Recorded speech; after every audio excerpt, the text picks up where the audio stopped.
mean, if that's the hill you want to die on, then go for it. You're going to win the moment, but you're absolutely going to lose the relationship. Force works.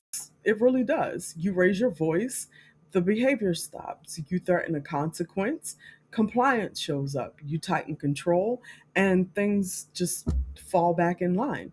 You get immediate results. And when you're tired, overwhelmed, or just trying to get through the day without completely losing your mind, immediate results always feel like a win. But the problem is that fast is not the same as effective. Fast just means it happened right now. Because what looks like success in the moment can be setting you up for disconnection over time.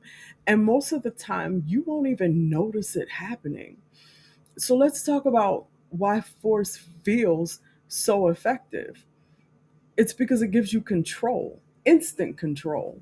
You say something and they respond. There's no negotiation, no delay. You don't get that back and forth argument. It's clean, it's efficient. It feels like authority. And your brain goes, yes, that worked. But what your brain is measuring is the speed, it's not measuring the impact. Because underneath that quick compliance, there's something else building, and that's resentment.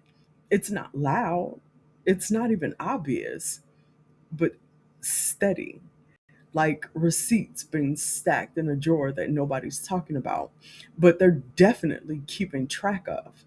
Every time a child feels shut down instead of understood, every time they feel overpowered instead of guided, every time their voice gets replaced with control tactics, something gets added to that stack.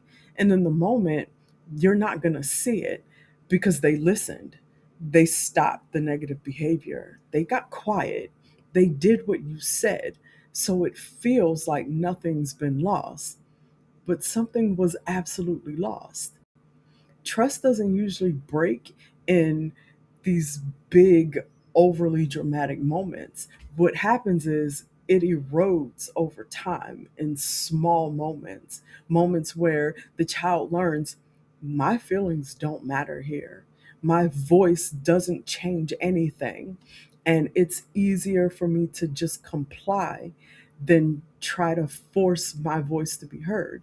And over time, that change begins to show how they show up. They share less, they push back more, or they completely shut down. They stop engaging in meaningful ways. And not because they suddenly became difficult, it's because the relationship has shifted. Now we can talk about repeated wins because this is where it gets tricky. If force works once, you're going to use it again. And if it works again, now it's become the default. And now you're building a pattern: behavior to control, control to compliance, compliance, wash, rinse, repeat. And every time you repeat that cycle, you're reinforcing one thing: I need to control this to keep things working.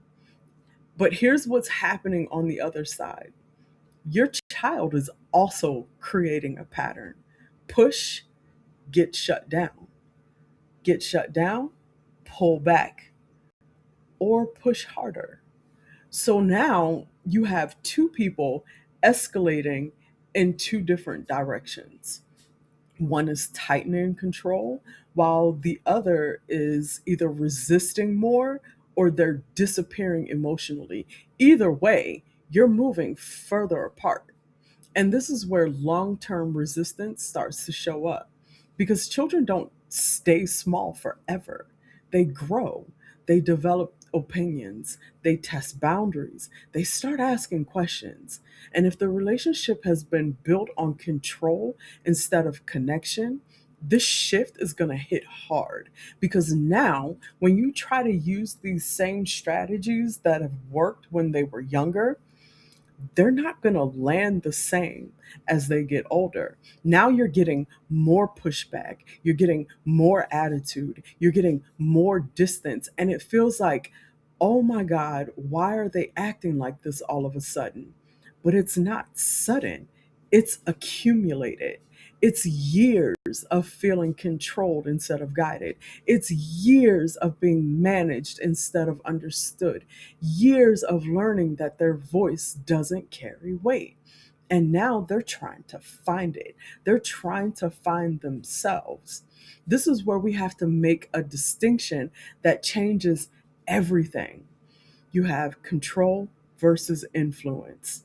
Control says, I need to make you do this.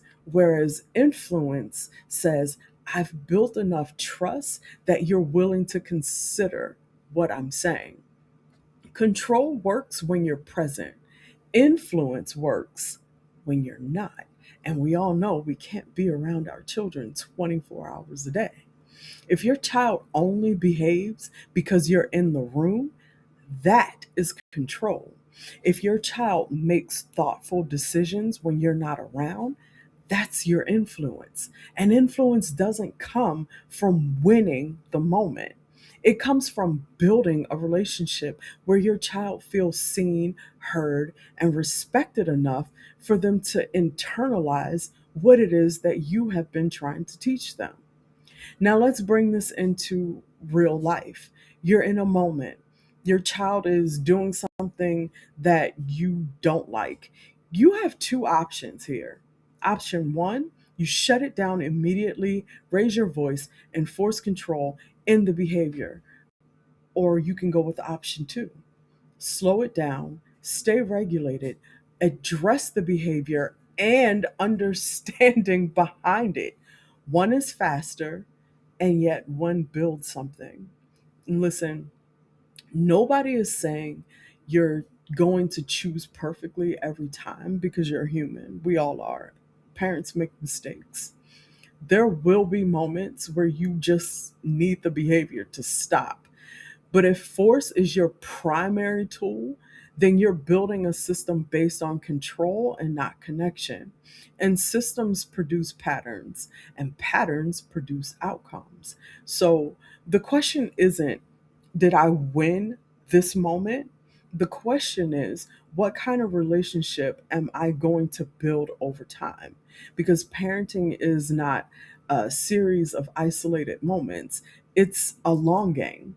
And in that long game, your child is constantly learning, do I have a voice here? Does my perspective matter? Is this relationship one that I can trust, or is it one that I have to navigate carefully? And those answers shape everything: how they communicate, how they learn how to handle conflict, how they relate to authority, how they show up in their own relationships later on in life. So, yeah, you can win the moment.